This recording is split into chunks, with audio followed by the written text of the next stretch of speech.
అందుకే అధ్యక్ష రాష్ట్రంలో చర్చ కూడా జరగాల్సిన అవసరం ఉంది. ఈరోజు నేను ఒకటే మీ అందరికీ విజ్ఞప్తి చేస్తున్నా.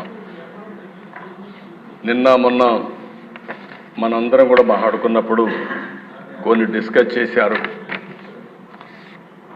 నేను నా రాజకీయ జీవితాల దిశ ఇంతవరకు ఎప్పుడు కూడా హత్యకు మళ్ళీ సమాధానం హత్య అనేది నా ఉద్దేశం కాదు.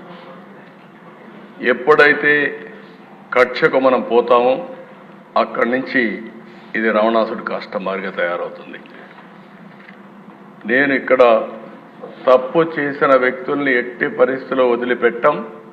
తప్పు చేసిన వాళ్ళని చట్టపరంగా శిక్షిస్తాం, దాంట్లో సందేహం లేదు.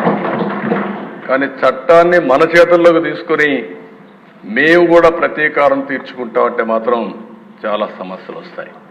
నేను అందుకే ఇక్కడే మెంబర్స్ అందరినీ ఒకటే కోరుతున్నా, రాష్ట్రంలో హింసకు తావులేదు. అయితే అదే సమయంలో నేరగాళ్లకు ఒకే హెచ్చరిక చేస్తున్నా. మొన్నటి వరకు అధికారం అండతో నేరాలు ఘోరాలు చేశారు, ఇక సాగవని గట్టిగా ఈ సభ ద్వారా హెచ్చరిస్తున్నానని చెప్పి కూడా నేను తెలియజేస్తున్నా.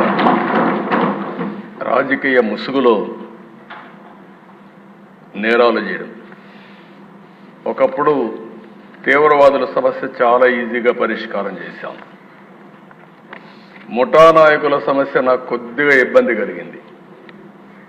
ఎందుకంటే ముఠా నాయకులు అన్నప్పుడు అధ్యక్ష అవతల వాళ్ళు ముఠా నాయకులు అండలు తీసుకున్నప్పుడు యువతల వాళ్ళు కూడా కొద్దిగా గట్టిగా లేకపోతే పోటీ కూడా ఇవ్వలేవని ఫైట్ చేసేవాళ్ళు.